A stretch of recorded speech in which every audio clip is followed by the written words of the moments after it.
Welcome back to Dead Good Book Reviews and to a brand new video here on the channel, trying something new.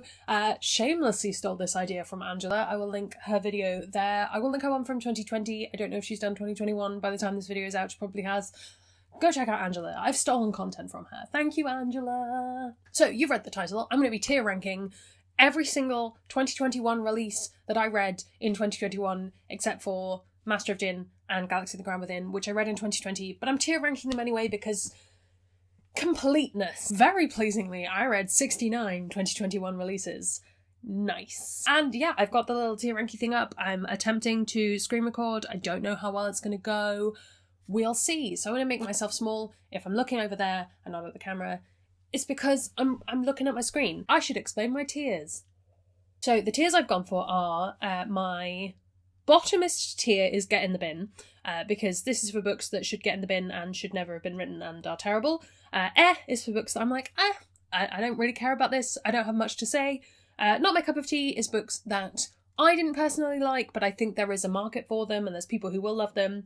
Yes, which is for books I very much enjoyed. And As Good as Luna, I'm just saying her name very quietly because she's over there and she might come over if I say it too loudly, but my dog is my favourite thing in the entire world, and if a book is as good as she is, then it's got to be pretty darn good. Let's go. First up, I have A Desolation Called Peace by Arcady Martin. This I buddy read with Angela earlier in the year. It's the second book in the Tex Clan duology, and it's absolutely fantastic. It is easily as good as Luna. It's just wonderful. By the way, if the screen recording's dodgy, just live with it, it's fine. This is in no particular order. I think it is vaguely alphabetical, with all the thes getting a little bit confused. A Marvelous Light is absolutely fantastic. It is an MLM romance set in a world where there is magic. It is hidden from the majority of society, which is one of my favourite kinds of settings. And yeah, it's really good. I'm going to put this in yes, because I very much enjoyed it. Next up, one of those books that I read in 2020, A Master of Jinn by P.J. Lee Clark. Alternate Cairo, murder mystery, awesome detective. I really love this. This is also going in yes. This was one of my favourite books of 2020 that I read in 2020 and of 2021. Both very good. I don't think it's quite as good as Luna, and it just hasn't stuck with me as much, but it is very good.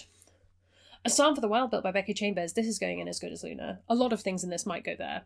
It's fine. Psalm for the Wild Built is a novella by Becky Chambers. I have it somewhere near me. And it is about a tea monk who goes on a quest in a world where all the robots one day left, and one of the robots comes back and it's like, hey, what do you need? And it's wonderful, existential, and fantastic. A Strange and Brilliant Light. This is... Oh, this was about to go and I have no memory of this place, but it's AI, and the AI... sort of about the ethics of AI taking over jobs. I think this was not my cup of tea. It wasn't for me. It was a little bit too philosophical and just depressing, to be honest, and I didn't want to pick it up again, but I do think there are people who would very much enjoy this, particularly the issues it gets into. I'm whizzing through because we've got quite a lot of books to get through. Across the Grass Green Fields by Shannon Maguire. This is the 6th book in the Wayward Children series of novellas. I'm currently reading the 7th, and I think this is going to go in yes. It was very good. I did enjoy it. It features an intersex main character, which I hadn't ever read before, which was good and interesting. It wasn't quite as good as some of her other books in the series, but it was pretty good all the same. All the Murmuring Bones. This was the depressing mermaid book. It might work for some people, but I'm going to put it in because I don't think it was good enough to be interesting enough to be worth reading. That's where I'm at with that. Black Sun. I think that's going in yes. I feel like I should have put another tier in here of like yes, but slightly less than yes, because I liked Black Sun a lot. A lot of it hasn't stuck with me. I need to do a reread before Fevered Star comes out. That's my plan anyway. Blackwater Sister by Zen Cho. Is everything just going to go in yes? I read a lot of good books this year. Let's put it in yes as well. This is a book set in Malaysia about a girl who goes back to Malaysia and starts seeing the ghost of her grandmother, and it's like ghosty action. It's great. It's really good. I read it on holiday. I have fully cemented being in my parents' new garden while on holiday reading Blackwater Sister. It was a good time. Bone Shard Emperor is also a yes. I wish it could be in as good as Luna, but I don't think it was as gripping as the first one was. I think it's very good. It's like a high tier yes. Let's tier within tiers. Yes, I think it's probably about there. Curse of the Divine. I have no memory of this place. I know I read it. This is a book that features tattoo magic, and I could probably drag up some of the details if I really wanted to, but I think at this point when I read this, I think I read this in January or February, I was kind of in my most YA slumpy kind of slump, and I just wasn't here for it. The first book is pretty good. It's not the tattoo magic I would have wanted, so it's going in. I have no memory of this place because I cannot remember any of the details. Likewise, Destroyer of Light. I wish I'd liked this more, and I wish I remembered more about it, but it's gone completely from my brain. I don't remember anything about it. There we go. Even Greater Mistakes by Charlie Jane Anders is going in yes, and I think I'm going to put it here-ish. This is a collection of short stories by Charlie Jane Anders. This is not the only one of her books on this list, and I really liked it as a way of getting to know her as a writer better, and I feel like I'm going to appreciate her other stuff more having read it, and that's always a good thing in my book. Fable. See, I definitely need another tier. Fable I'm going to put near the end of yes. It's a very good, enjoyable, tropey YA time about a girl who does sort of salvage diving stuff, and there's family things, and I need to read the sequel. But I liked Fable well enough. Fall of the Argosy, I will talk about Way of the Argosy in a bit as well. This is the second of the prequels to the Spellslinger series. I actually thought this was a better one of the prequels than the first one is, which we will come on to. It's still not amazing, so maybe it should go in air. I think it's going to go in air because I don't think prequels are necessary. I'm being harsh. Fireheart Tiger was a yes. I very much enjoyed it. I need to do a reread of it. This is a novella by Aliette de Bodard. I read it with, I think, too much of a Western gaze viewpoint, and I would like to read it again. I think I would get more out of it. I don't know when that will be. It will happen at some point in the future. For the Wolf is going in air. This was a very boring book that was basically uprooted by Naomi Novik, but Uprooted by Naomi Novik is a much better book, and I don't have any desire to read For the Wolf again. Fugitive Telemetry is a yes. I think that's going to go here. It's fantastic. It's a Murderbot book. I love Murderbot. I feel like I finally got Murderbot this year. Like I'd been tiptoeing around the edge of liking it, but I really love it now, and that was absolutely wonderful. Girls of Fate and Fury, I'm going to put in yes as well, because it was great. I think it goes about here. I did a full reading vlog for this that will be up on the channel already by a long shot. I really liked the entire series. It was a really solid ending. Had a great time. Loved it. House of Hollow. Let's scroll down a bit so you can see the tops of them to get a sneak preview. House of Hollow, I very much enjoyed. Yeah, it's probably in yes. Everything's just going to go in yes. I like books. I'm a very charitable person. I regret these tiers. House of Hollow is a YA horror that features sisters. Maybe it's in air. No, I liked it. Watch my Spooky Books vlog if you want to hear more about that one. In the Watchful City, it didn't grab me as much as I thought it was going to. It's a really nice, solid novella, but it didn't feel as cohesive as I felt like it should, so it's going in air. Actually, no, it's going in not my cup of tea, because I think some people would love it. There we go. Jade Legacy is going, nearly put it in yes. It's obviously in As Good as Luna. Jade Legacy was absolutely fantastic. Again, I have a full reading blog up for that whole series and a review. I cried, I went through an emotional blender, I had a wonderful time, yes. But also As Good as Luna. Judgment Day by Josie Jeffrey is another yes. That's probably about here, because Bisexual Disaster Vampire Detective is entirely something I want to read all of the time. The Liar's Knot is going in As Good as Luna. We will come on to The Mask of Mirrors, but The Liar's Knot was a fantastic sequel. I really liked it. There were a lot of things I liked about it more than book one. There were some things I liked a bit less. It was a good time. Little Thieves is As Good as Luna. It's a fantastic book. It's just wonderful. It gives me everything I want. I'm so excited for the sequel companion, Painted Devils, which comes out at some point. Malice is a yes? Yeah, Malice is a yes, like a low yes. It's a good fun time. I would like to read the sequel. It's sort of like a evil queen, Sleeping Beauty origin story, but sapphic, which is why it should probably be bumped up a little bit. Let's bump you up to there. Yeah. Once More Upon a Time, I have no memory of this place. I know I read it. I couldn't tell you anything about it at all. Why is my brain like this? I don't know. Once Upon a Broken Heart can get in the bin. I don't want to hear any more about it. It can get in the bin. Persephone Station, I'm going to put in air. I liked it well enough. I didn't think the dialogue was particularly fantastic. There's a lot of said in it, which wasn't particularly gripping. I had a decent enough time. Redemptor. This was actually really, really good. I think it comes high here. Maybe here. I loved Raybearer. Raybearer is fantastic. Redemptor is just as good. I really liked both of them. She Who Became the Sun is one of my top books of the year. I don't know where it comes. I'm not ordering these, they're just being there for now. It's sort of an alternate history kind of book, and I absolutely adored it. It was great. Sister Song, maybe not my cup of tea. It just wasn't for me. Didn't love the writing style. Didn't have the most enjoyable time with it. Felt a little bit slumpy. I'm okay. 6 Crimson Cranes. It was sort of fair. It was fine. I liked bits of it. I don't think I want to pick it up again. Small Favours is a yes. Where did you come in the yes? I'm going to pop you. That feels high, but I did really enjoy it. It's a kind of creepy YA horror sort of story. It's very creepy at times. It felt like a good story to read. Sorrowland is very good. Oh, where do I want to put Sorrowland? I think I want to put Sorrowland here. Very dark book. If you've read River Solomon before, you'll be expecting that. It's very, very well written though. Oh, Tertiel and Eleanor, it can get in the bin. It's probably in between get in the bin and air, to be honest. But I'm putting it in the bin for now because I have feelings about it.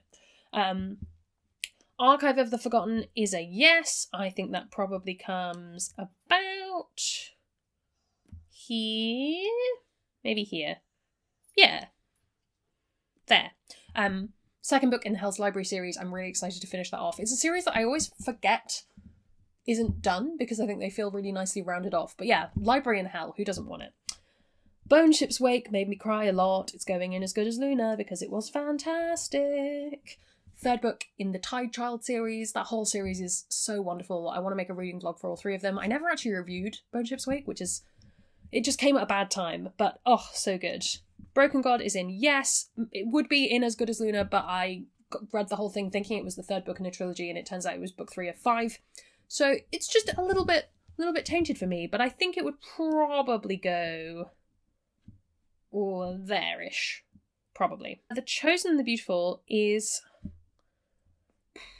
I liked it, but I think it's going in air just because I don't really have any desire to reread it. It's a good Gatsby retelling, and it's interesting to read Gatsby from that perspective, but it was just sort of fine, okay. I didn't love it as much as I wanted to. The Echo Wife is one of my favourite books of this year. Go into the top tier. Thank you. Sarah Gailey's writing is just fantastic. I love everything they write. That is one of my top books of 2021. Galaxy and the Ground Within is obviously in this top tier because it's fantastic and everyone should read it immediately. I think the tier I am missing is something like tropey goodness, because there's a lot of things that I really liked, like The Gilded Cage. It's a good sequel, but I wouldn't recommend it to most people who don't just want something a little bit tropey and silly. It's what I want. Gilded Ones was not my cup of tea, I think, just because it's quite YA and I'm not always in the most YA place. I enjoyed it, but not quite for me. The Hollow Heart I actually very much enjoyed. You can go in this sort of sapphic section here. You can go here. Hollow Heart is the sequel to something about serpents, Midnight Lie, I think. I very much enjoyed the sequel. I thought it was really good. Again, if you oh no, everything's gone terribly wrong and now everything's off the screen. Alright, future Judith, you're gonna have to crop this differently. Okay, I'm so sorry. The House of Always is very good. I think it's probably in yes. Because I really like this series. I think it will be a favourite overall, but as an individual book, it wasn't top tier. Jasmine Throne, I really liked. It's a little bit slow. Yeah, I think there is probably about accurate, actually. I'm just dragging it in. But yeah, I enjoyed the Jasmine Throne. Pretty solid. Not as good as She Who Became the Sun, but that's fine. The Last Graduate, I surprisingly really enjoyed. I was sort of thinking it would be kind of oh, this was another good time. It was very compelling. I couldn't put it down. Liked it a lot. Sequel to Deadly Education, 2nd book in the Scholomance series. Good time. The Mask Falling by Samantha Shannon is a yes. Whereabouts in yes do you come? I think it's about here because I'm really enjoying reading that whole series. It's not for everyone. It has a lot of issues, but I think every single one is getting a little bit better, and I like that. The Mask of Mirrors, I'm going to put this just above The Liar's Knot. I know I said I wasn't doing a tier for this, but I think they should be next to each other. Mask of Mirrors is absolutely wonderful. It's just a great book. If I could recommend one book that everyone read, it's The Mask of Mirrors. Just give yourself some time. It's a little bit long. The Ones We're Meant to Find is going towards the end of Yes. It's very good. It's not great if you're in a bit of a climate panic, but it is enjoyable. The Prison Healer I'm going to put with The Gilded Cage, because as I say, they're very good, tropey books, but they're not going to be for everyone, but it is good fun. And I read it twice this year, I think, and it was a good time. Ruthless Lady Guide to Wizardry, I need to reread, because I have a memory of liking it, but I have no real memory of the plot. I know it was good, but I need to reread it. Shadow in the Glass can get in the bin. I really didn't like it. I don't want to talk about it further. Tangleroot Palace was good, but I don't really remember it, but I think I'm going to put it in air, because I haven't got many books in air. And there were some very good bits, there were some less good bits. I think overall it didn't really stick with me that much, which is a shame, because some of the stories were really good. Tyrant Barry Cormorant will need rereading, because this whole series is just a little bit of a blur to me, and I need to sit and read them and actually take notes on what's happening, because I can't remember much. The Unbroken is a yes. It's going with Jasmine Throne. I think I like them about the same. Go with Jasmine Throne. The Wisdom of Crowds is a very good book. Oh no, we've done it again. Well, we're just living with it, okay? You can vaguely see what I'm doing. The Wisdom of Crowds is a very good book. I enjoyed it greatly. I have a whole full reading vlog up for that. The Wolf and the Woodsman is an air. It wasn't great. Had some good moments. Kind of air. This Poison Heart is going in As Good as Luna, because it's a very, very compelling book, and I'm very excited for the sequel next year. There's that. Threadneedle is... that can get in the bin. It was on my worst books list. It can get in the bin. It's fine. Under the Whispering Door is a yes. I very much enjoyed it. Where in yes shall it go? I think it's probably about here. I liked it a lot. Did I think it was as good as House in the Cerulean Sea? And I'm aware of the controversy around that book.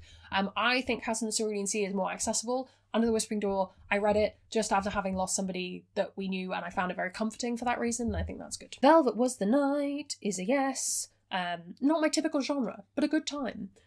Sylvia Moreno Garcia can write atmosphere, and she writes it very well. Victory's Greater Than Death by Charlie Jane Anders is another... I think not my cup of tea. It was just a little bit too YA for me. But again, having read Even Greater Mistakes, feel like I know her as an author a little bit better, so maybe I'll go back and read it. I do have the sequel, so I will need to do a reread. Way of the Argosy is an air as well, because again, prequels just aren't for me. Winter's Orbit is As Good as Luna. It's a really good story. It's very similar to Marvelous Light in a lot of ways, but I liked it very much. Witches Steeped in Gold I need to do a reread, because I have no memory of this place despite having read it very recently. I read it when I wasn't in the best headspace, and it's gone from my mind. I will reread it though. Witherwood is not my cup of tea. It just wasn't for me. Alternate London. And lastly, Year of the Reaper. It was not my cup of tea. Wasn't for me. Didn't love a lot of bits about it. Had some great ideas, but just felt a bit unfinished. So these are my tiers. How wonderful.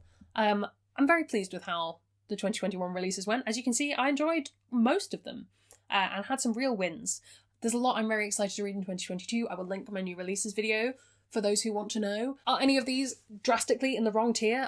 Is there anything that you're going, Judith, how dare you not like this book? I'd be very interested to know. So plonk all your thoughts down in the comments below. While you're down there commenting, if you haven't already, please do subscribe. It makes me feel loved and appreciated. Follow me on social media. Come hang out on Discord, where we have a wonderful time talking about books. That's all from me, and I will see you in the next one. There's gonna be some bloopers now. Right, how do I end recording? This is the question. Because bisexual, disaster, lesbian... Nope.